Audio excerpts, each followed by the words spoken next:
दोस्तों इस मूवी की शुरुआत होती है 2009 से, जहां महाराजा नाम का एक इंसान होता है जो कि एक बार्बर का काम करता है। एक दिन महाराजा अपने घर के अपोजिट वाले शॉप से अपनी बेटी के लिए खिलौना खरीद रहा होता है कि तभी अचानक से एक ट्रक आउट ऑफ कंट्रोल होकर उनके घर में ही घुस जाता है। इससे महाराजा की पत्नी मारी जाती है और उसकी बेटी बच जाती है, क्योंकि एक लोहे की डस्टबिन वक्त पर बेटी के ऊपर गिर गई थी, जो बच्ची के लिए सुरक्षा कवच बन जाती है। मूवी 2009 से सीधा 2023 में आ जाती है, जहां महाराजा की बेटी ज्योति थोड़ी बड़ी हो गई है और वह स्पोर्ट्स फील्ड में काफ़ी अच्छी है।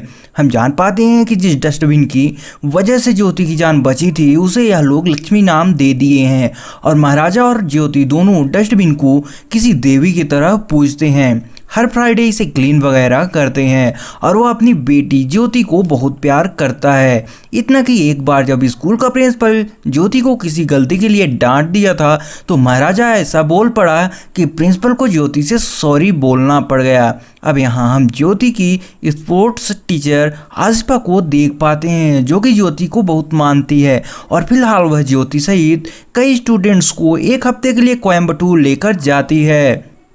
स्पोर्ट्स कैंप उसके बाद मूवी एकदम चेंज होता है और एक सांप पर फोकस करता है। अब यह सांप जिस घर में जाता है वह महाराजा का ही घर था और वह महाराजा के ऊपर से जाता है। यहाँ महाराजा को अपने ही घर में चोटिल हालत में बेहोश पाते हैं, तभी तो सांप ऊपर से चला जाता है और महाराजा को पता भी नहीं चलता। एक गाड़ी वाला था, उसकी गाड़ी से एक चश्मा गायब था। इसी चश्मा के बारे में पूछते हुए वह गैराज के लोगों को पीटने लगता है और उसी टाइम धना वहां आ जाता है, जो कि उसी गैराज में काम करता है, जो कि फॉर्च्यूनर की सर्विसिंग किया था और मोस्टली वही चश्मा भी चुराया होगा। इस बात पर फॉर्च्यूनर वाला बंदा धना को भी पीट देता है। अब एक सीन आता है जहां वह फॉर्च्यूनर वाला और उसके साथी बैठकर पी रहे थे, तभी धना वहां आता है और उस बंदे के सामने पहले उसका चश्मा तोड़ता है, फिर उसे भी तोड़ता है। महाराजा पुलिस स्टेशन आया है और उसका कहना है कि पिछली रात 3 लोग उसके घर पर डकैती करने आए थे। महाराजा की उनसे थोड़ी हाथापाई हो गई, जिससे वह बेहोश हो गया। तो उसके घर से लक्ष्मी गायब है। वह बोला कि पुलिस लक्ष्मी को ढूंढने में उसकी मदद करे, उसे लक्ष्मी ढूंढ के चाहिए। और जब वह बताता है कि लक्ष्मी एक डस्टबिन है तो पुलिस वाले महाराजा को पागल समझकर पुलिस स्टेशन से निकालने लगते हैं। लेकिन महाराजा हार नहीं मानता, पुलिस वालों को 40,000 रुपए देता है। टोटल 7 लाख रुपए देने का वादा करता है अगर वह लोग लक्ष्मी को खोजने में मदद करें तो। मेन पुलिस वाला होता है जिसका नाम भरत राजन है, वह 1 नंबर का घूसखोर तो था ही, और रुपए देखते ही वह इस केस को सॉल्व करने के लिए तैयार हो जाता है। और उन्हें ऐसा लगने लगता है कि जरूर डस्टबिन के अंदर कुछ तो ज्वेलरी या पैसा वगैरह होगा, तभी महाराजा उसके लिए 7 लाख रुपए देने के लिए तैयार है। पुलिस वाले भी इस प्रयास में थे कि अगर डस्टबिन खोजते हुए उनके हाथ कोई माल लगता है तो उसे चट कर जाएंगे। अगला सीन 2009 में आ गया है, जहां हम सेल्वम नामक एक इंसान से मिलते हैं जो लूटने का काम करता है। और लूटपाट मचाने के बाद यह लोग घर वालों को कई बार मार भी देते हैं और सबरी औरतों के साथ गंदे काम भी करता था। सेल्वम ऐसा नहीं करता था, लेकिन प्रोत्साहित जरूर करता था। सेल्वम की बीवी है और उसकी छोटी सी बेटी भी है जिसका नाम है अम्मू। अपनी बेटी से सेल्वम बहुत प्यार करता है। दोस्तों सेल्वम की बीवी को बिल्कुल भी नहीं पता था कि सेल्वम लूटपाट का भी काम करता है। उसकी बीवी को पता था कि सेल्वम इलेक्ट्रिकल शॉप चलाता है, जो कि वह चलाता भी है, लेकिन साइड में लूटपाट का भी उसका काम है। अब सीन आता है 2023 का। पुलिस वाले सोचते हैं कि वह महाराजा के डस्टबिन को नहीं खोज सकते, लेकिन एक सिमिलर डस्टबिन खरीद के उसे पुराने जैसे वाले डेंट वगैरह करके देखते हैं, लेकिन उन्हें यह मिल ही नहीं रही थी। सबके दौरान महाराजा पुलिस स्टेशन में ही था और पुलिस वालों की गुलामी कर रहा था। वहीं एक और चोर था नल्हा शिवम, जो पुलिस वालों को भी जानकारियां देता था।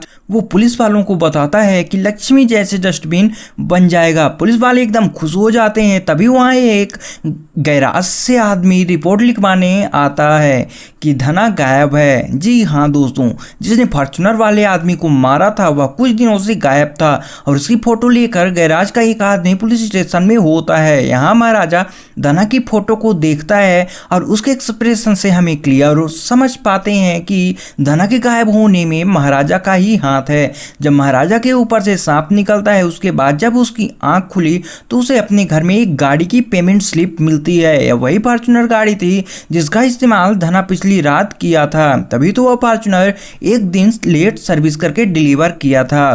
फॉर्च्यूनर का ऑनर पी रहा था। महाराजा उस राउडी बंदे से बात करने की कोशिश करता है, लेकिन वह बंदा महाराजा को भाव नहीं देता। तभी वहां धना आता है और फॉर्च्यूनर वाले बंदे को खूब मारता है, जो आपको पहले भी बता चुका हूँ। तो आप देख सकते हैं कैसे धना और महाराजा की कहानी कनेक्ट हो रही है कि महाराजा के घर पर जो 3 लोग चोरी करने आए थे उनमें से एक धना भी जरूर था। तो इसीलिए महाराजा धना का पीछा करता है और धना भी भाप लेता है कि कोई उसके पीछे है। ऐसे में फैक्ट्री टाइप जगह पर जाता है धना, और वहाँ धना अपने आदमियों को बुलाकर महाराजा को पिटवाने लगता है। धना महाराजा को जानता था और वह जानता है कि महाराजा बार्बर है। फिर महाराजा सभी को पीट देता है और धना से पूछता है कि उसके घर बाकी कौन 2 लोग आए थे। धना बस इतना कहता है कि उसके बाकी 2 लोग में से एक पुलिस के लिए भी काम करता है, और धना महाराजा के पैर में नुकीले औजार चुभाकर भागने की कोशिश करता है। तभी एकदम से महाराजा एक लंबा सा चाकू लेता है और धना का सर धड़ से अलग कर देता है। जी हाँ दोस्तों, महाराजा ने ही धना को मारा है। और अब आप समझ ही रहे होंगे कि क्यों धना एकदम से गायब हो गया है और क्यों महाराजा पुलिस स्टेशन में है, क्योंकि बाकी 2 में से एक आदमी का पता लगाने के लिए महाराजा को पुलिस स्टेशन में होना ही था। पुलिस वाले नल्ला शिवम की मदद से उस आदमी को खोज लेते हैं जो उनके लिए महाराजा वाली डस्टबिन की डुप्लीकेट बना देगा। पुलिस इस केस में कुछ छानबीन करते हैं जहां उन्हें काफ़ी नई बातें पता चल रही थी। ज्योति स्टूडेंट के साथ कैंप में थी। ज्योति के वापस घर आने पर भी वक्त नज़दीक आ रहा था। अब हम देखते हैं कि सेल्वम अपनी बेटी अम्मू के लिए एक महंगी गोल्ड एंड डायमंड लॉकेट खरीद है। सेल्वम की पत्नी परेशान थी कि वह लोग इतनी महंगी लॉकेट कैसे ले सकते हैं, लेकिन हम भी उसे तो जानते हैं कि सेल्वम का साइड धंधा लूटपाट का है। अम्मू का बर्थडे 2 दिन बाद आने वाला था और उसी दिन सेल्वम यह लॉकेट स्टोर से कलेक्ट करने वाला था। तो 2 दिन के बाद सेल्वम लॉकेट कलेक्ट करता है और रास्ते में दाढ़ी सेव करवाने के लिए एक बार्बर शॉप पर जाता है। दोस्तों, यह वही बार्बर शॉप था जहां महाराजा 2009 में काम करता था। और क्योंकि अभी कहानी 2009 की चल रही है, महाराजा सेल्वम की दाढ़ी सेव कर रहा था, तभी उसकी ट्रिमर की बैटरी खत्म हो जाती है। तो वह दूसरी जगह बैटरी लेने चला जाता है और तभी सेल्वम को सबरी का कॉल आता है कि उनके क्राइम की खबर छपी है और पुलिस को शायद ऑलरेडी उनका पता लग गया है। सेल्वम सबरी से बातचीत करके उसे शांत करता है और तभी वह देखता है महाराजा को ठीक उसके पीछे खड़ा है। सेल्वम को लगता है कि महाराजा शायद उसकी सारी बात सुन लिया है और महाराजा को पता चल गया है कि सेल्वम एक क्रिमिनल है। जब सेल्वम अपने घर जाता है तो पाता है कि उसकी बेटी अम्मू वाला लॉकेट गायब है। वो गलती से लॉकेट महाराजा के दुकान में ही छोड़ आया था और वह महाराजा को मिल गई थी और वह लॉकेट को लौटाने सेल्वम के घर की तरफ निकलता है। और विधि का विधान ऐसा कि पुलिस भी इस वक्त सेल्वम के घर आती है और उसके गुनाहों के लिए उसे अरेस्ट करती है। और उसे लगने लगा कि महाराजा ने ही पुलिस को कॉल करके बताया है कि सेल्वम यहाँ पर है और उसे अरेस्ट करवाया है, जबकि हम भी जानते हैं कि ऐसा बिल्कुल नहीं था। सबरी पुलिस पर ही गोली चला देता है और क्रॉस फायरिंग में वह मर जाता है। पुलिस पूरे समाज को बता देती है कि सेल्वम और सबरी क्या करते हैं और वह दोनों औरतों के साथ भी जबरदस्ती करते हैं। ये सारी चीज़ें समाज वालों को पुलिस वाले बता देते हैं। अब इस बात को सुनकर सेल्वम की बीवी भी उसे दूर करती है और उससे अपने सारे रिश्ते नाते तोड़ लेती है। सेल्वम की पूरी दुनिया बिखर गई और वह इसका जिम्मेदार महाराजा को ही मानने लगा था। अब सीन 2023 का है। पुलिस वालों का नकली डस्टबिन तैयार हो चुका था और पुलिस वाले इस डस्टबिन को थोड़ा पुराना बनाते हैं। वह लोग इसमें डेंट वगैरह डालते हैं। अब किसी चोर का इंतजाम करना था क्योंकि झूठी गवाही दे सके। वही महाराजा के घर से डस्टबिन चुराया था, इससे केस क्लोज हो जाएगा। डस्टबिन चोरी में चोर को भी सजा नहीं होगी और पुलिस वालों को महाराजा से बचे हुए पैसे भी मिल जाएंगे। लेकिन कोई भी चोर नहीं था जो डस्टबिन जैसी बेकार क्राइम को अपने ऊपर लेने के लिए तैयार ही नहीं था। मतलब चोरों की इज्जत पर बात आ गई थी। अब नल्ला शिवम ये इल्जाम अपने सर पर ले लेगा क्योंकि बदले में पुलिस वाले 50,000 रुपये ऑफर कर रहे थे। तो पुलिस वाले महाराजा को कॉल लगाते हैं ताकि वह अपने घर की चोरी वाली कहानी फिर से बताए, और इसी कहानी को नल्ला शिवम सुनकर डर जाता है। महाराजा वही कहानी सुनाता है जो पुलिस स्टेशन में लिखवाया था, और वही कहानी फिर से सुनाना चालू कर देता है। लेकिन विजुअल्स में हमें यह वह दिखाया जाता है कि जो कि एक्चुअली में हुआ था। दरअसल उस वक्त महाराजा नहीं बल्कि उसकी बेटी ज्योति घर वापस आई थी, और वहां घर में 3 लोग मौजूद थे, एक धना, दूसरा नल्ला शिवम और तीसरा सेल्वम।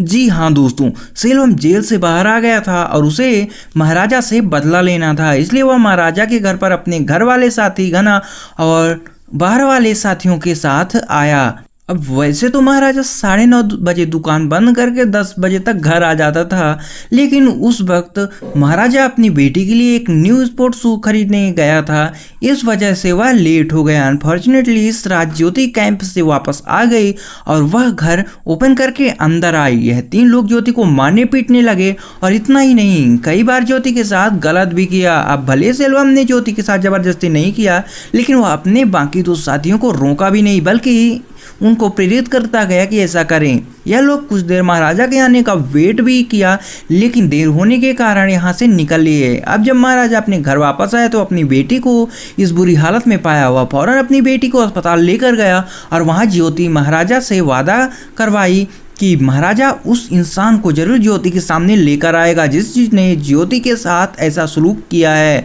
महाराजा घर वापस आकर खुद को ही काफी चोट पहुंचा लेता है, और यह वही सांप वाला सीन है जहां महाराजा घर पर पड़ा हुआ था बेहोश, और होश में आने के बाद उसे पेमेंट वाली स्लिप मिल जाती है। बेसिकली महाराजा डस्टबिन वाली कहानी सिर्फ बना रहा था, वह सिर्फ दिखाने के लिए थी। उस दिन उसकी बेटी ज्योति के साथ जो हुआ था, जो भी कहानी में महाराजा बोला था कि उसके साथ हुआ है, महाराजा डस्टबिन का नाटक बना रहा था। उसे तो सिर्फ जिन लोगों ने ये काम किया था उसे ढूंढना था, लेकिन महाराजा तो फोन पर वही स्टोरी बताता है जो कि वह हमेशा बताता आया है, यह बोलकर कि यह सब मेरे साथ हुआ है। इस कहानी में रियलिटी से काफ़ी सिमिलरिटी थी, और उसी कहानी को सुनकर नल्ला शिवम को जरूर आइडिया लग गया कि यह उसके क्राइम की बात हो रही है। नल्ला शिवम सोचता है कि वह उसी रात फरार हो जाएगा, लेकिन पुलिस वाले उसे रख लेते हैं कि उसके घर पर मिलने जाएंगे। तो अगले दिन पुलिस वाले महाराजा के घर आते हैं, और नल्ला शिवम महाराजा के सामने कहता है कि वही डस्टबिन चोरी किया था। वह ऐसी हरकतें करके कन्फेशन दे रहा था। उससे क्लियर हो रहा था कि नल्ला शिवम अपनी उस रात वाली गंदी क्राइम को ही दर्शा रहा है। यहाँ महाराजा नल्ला शिवम से गले मिलता है, तभी भरत राजन बोलते हैं कि क्या तुम इसे अपनी बेटी के साथ गलत करने के लिए सजा नहीं दोगे। जी हाँ दोस्तों, पुलिस को भी तहकीकात करते हुए यह सब पता लग गया था कि महाराजा की बेटी के साथ कितना गलत हुआ है, और इस क्राइम में नल्ला शिवम का हाथ है।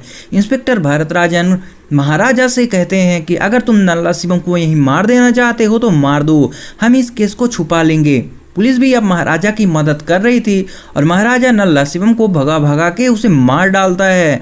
तो अब बचा था सिर्फ सेल्वम। महाराजा उसके कंस्ट्रक्शन साइट पर पहुंचता है जहां सेल्वम जेल से छूटने के बाद काम कर रहा था। अब सेल्वम को देखकर महाराजा शौक में था, क्योंकि उसे खुद भी नहीं पता था कि तीसरा आदमी कौन था। सेल्वम और महाराजा की लड़ाई होती है। पहले तो सेल्वम भारी पड़ता है, लेकिन बाद में महाराजा उसे परास्त कर देता है, उसे बहुत मारता है। तो सेल्वम बोलता है कि तुमने मेरे ये चोट पहुंचाई तो क्या, जो मैंने तुम्हें चोट पहुंचाई है उसे तुम कभी भूल नहीं सकते। वह महाराजा की बेटी के साथ जो हुआ वह इशारा कर रहा था। आसफा ज्योति को लेकर यहाँ आती है, और ज्योति फेस टू फेस सेल्वम से बात करती है। ज्योति कहती है कि मैं स्ट्रांग हूँ, क्या तुम्हें याद नहीं कि तुम्हारी भी एक बेटी है, और लड़कियों को यह सब कितना ज़्यादा झेलना पड़ता है। उसे लगता है कि सेल्वम और उसके लोग ज्वेलरी चुराने आए थे, और यह इसलिए ज्योति अपनी सारी ज्वेलरी सेल्वम की तरफ फेंक के चली जाती है। जब सेल्वम वह देखता है तो वह पाता है कि जो उसने अपनी बेटी अम्मू के लिए जो लॉकेट खरीदा था वही लॉकेट वहाँ पर है। यहाँ पर आता है कहानी में एक बहुत ज़्यादा बड़ा वाला ट्विस्ट। दरअसल 2009 में जब सेल्वम अरेस्ट हो गया था, उसके बाद उसके बेबी और बेटी नए घर में शिफ्ट हो गए थे। वहाँ महाराजा उसकी पत्नी और उसकी बेटी के साथ जाते हैं ताकि वह सेल्वम वाली चैन लौटा सकें। सेल्वम की बीवी उस चैन को लेने से मना कर दी थी क्योंकि सेल्वम के चोरी वाले पैसे से उसे कुछ नहीं चाहिए था, इसलिए महाराजा सामने वाले टॉय शॉप से टॉय खरीदने लगा था। तभी वहाँ एक ट्रक एक्सीडेंट करता है। अब इस एक्सीडेंट में कौन कौन मरता है आप ध्यान से सुनिएगा। तो महाराजा की बीवी मरी, सेल्वम की बीवी मरी और महाराजा की बेटी भी मर गई। और डस्टबिन से जो बच्ची बच गई थी वह एक्चुअली में सेल्वम की बेटी थी। जी हाँ दोस्तों, तब से महाराजा ने सेल्वम की बेटी अम्मू को अडॉप्ट किया और उसे ज्योति नाम दिया। बेसिकली ज्योति सेल्वम की बेटी है और महाराजा अपने घर पर अपनी बेटी की तरह उसे पाला था। तभी तो जब महाराजा को पता लगा कि मेन विलेन सेल्वम है तो वह शॉक में चला गया था। अब सेल्वम समझ गया था और वह ज्योति के पीठ पर उसके घाव के निशान को भी देख लेता है जो कि अम्मू के पीठ पर बचपन में थे। सेल्वम एकदम माफ़ी मांगने लगता है, फिर गिरने लगता है और रोने लग जाता है क्योंकि उसने खुद अपनी बेटी का यह हाल किया था। सेल्वम के ही दोस्त सेल्वम के कहने पर ही उसकी बेटी के साथ गलत किए थे और सेल्वम इस बात को बर्दाश्त नहीं कर पाता। महाराजा यहाँ से यह कहकर चला जाता है कि ज्योति अब ज्योति मेरी बेटी है। इनफैक्ट महाराजा सेल्वम को आखिरी मौका भी नहीं देता ज्योति से बात करने का। इस बात के पश्चाताप में सेल्वम बिल्डिंग से कूद के अपनी जान दे देता है। यहीं पर महाराजा फिल्म खत्म हो जाती है। दोस्तों आपको ये कहानी कैसी लगी कमेंट में कमेंट करके हमें जरूर बताइएगा और एक्सप्लेनेशन आपको कैसा लगता है कमेंट में जरूर बताइएगा। चैनल पे नए तो चैनल को सब्सक्राइब कर लीजिए और भी वीडियो उनको देखना मत भूलिएगा। मिलते हैं आपसे नेक्स्ट वीडियो में, तब तक के लिए दोस्तों बाय बाय।